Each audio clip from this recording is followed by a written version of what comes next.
Re-recommend ko po 100% po si sir. Sobrang galing niya po kasi sobrang Manual tagal o niya na po. automatic? Kung tipid at control, manual ang piliin. Kung comfort at daily drive sa traffic, automatic ang mas praktikal.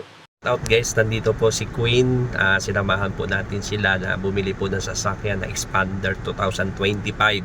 So far po ang unit po nito ay na-choose po tayo si Mr. Pads Mechanic at nandito tayo sa lugar po ng Pampanga. Na-check po natin ang unit na ito, makina, transmission, pintura, electrical, accessories at same time ni-road test din natin at siyempre chinik na rin natin yung papers about sa mga maraming issue kung ano ba talagang nakita natin. Honest issue wala akong makita sa sasakyan nito kaya nirekomenda natin sa kanila na dapat nilang bilhin. At may mga gamit din po tayong pan-check tulad sa aircon, sa pintura, under chassis, chinik natin sa tubig, brake fluid.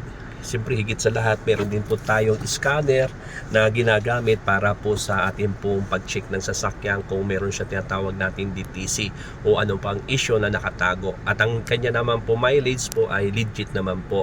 So tanungin natin si Madam Queen kung sa kanilang expectation sa pag-check po natin sa unit ay na-reach ba natin at sila po ba'y satisfied. So Madam, ano po masabi ninyo sa pag-check po ni Mr. Pads?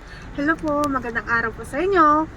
So far, okay na okay po yung pag-check ni sir. Wala po kami nakitang problema. Sa lahat po ng pina-check namin is chinik din niya po.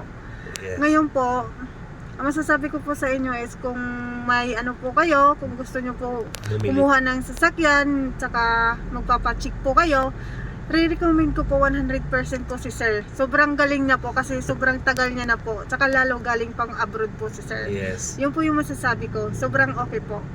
So, Madam, maraming pong salamat sa tiwala nyo kay Mr. Pads. So guys, nandiyan po ang ating telephone number. Sa katulad ni Madam, sila po'y satisfy sa bawat checking po natin na yun. Salamat. God bless you po.